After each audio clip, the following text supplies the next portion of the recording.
नाजरीन, हकीम शाहिद इकबाल अपने चैनल देसी दवाखाना हकीम शाहिद में आपकी खिदमत में हाजिर है।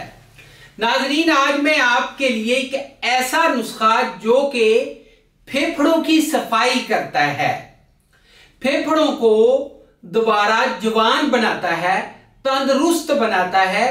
खांसी आती हो, नजला हो, पुराने से पुराना केरा हो, या फिर इसके अलावा आपके फेफड़े जो हैं वो मुकम्मल तौर पे खत्म हो चुके हैं, या फिर आपके फेफड़े जो हैं सही तरीके से काम नहीं करते, आपको चलते फिरते सांस चढ़ जाता है, थकावट हो जाती है, असाबी और असबी कमजोरी हो जाती है।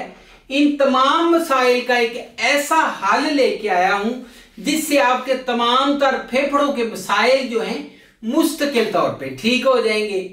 नाज़रीन, एक ऐसा नुस्खा है जो कि असाबी, असबी और इसके अलावा जिस्मानी कमजोरी को हमेशा के लिए खत्म कर देता है।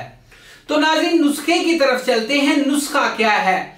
सबसे पहले जी मैं आपको बता दूं कि पुरानी खांसी हो या नई खांसी हो, या खांसी से परेशान है, या फिर इसके अलावा आपको गले का मसला है, या आपके फेफड़े सही तरीके से काम नहीं कर रहे, इन तमाम मसाइल में अक्सीर का दर्जा रखता है।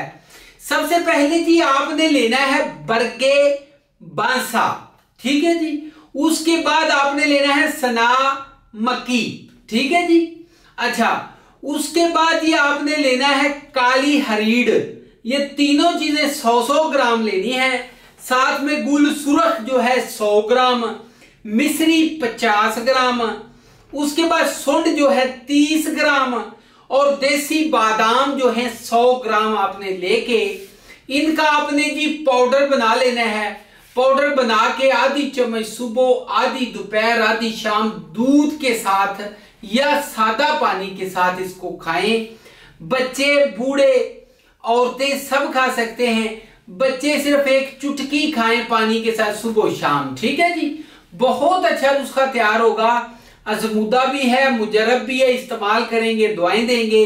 0301 760 80 32 के ऊपर राब्ता भी कर सकते हैं। इस नुस्खे को आपने 1 महीना इस्तेमाल करना है। और इसके अलावा नाजरीन, कोई भी मालूमात लेनी हो राब्ता कर सकते हैं। चैनल को लाइक, सब्सक्राइब और शेयर करना मत भूलिएगा। अगली वीडियो में मिलेंगे, तब तक इजाजत दीजिए। Good bye.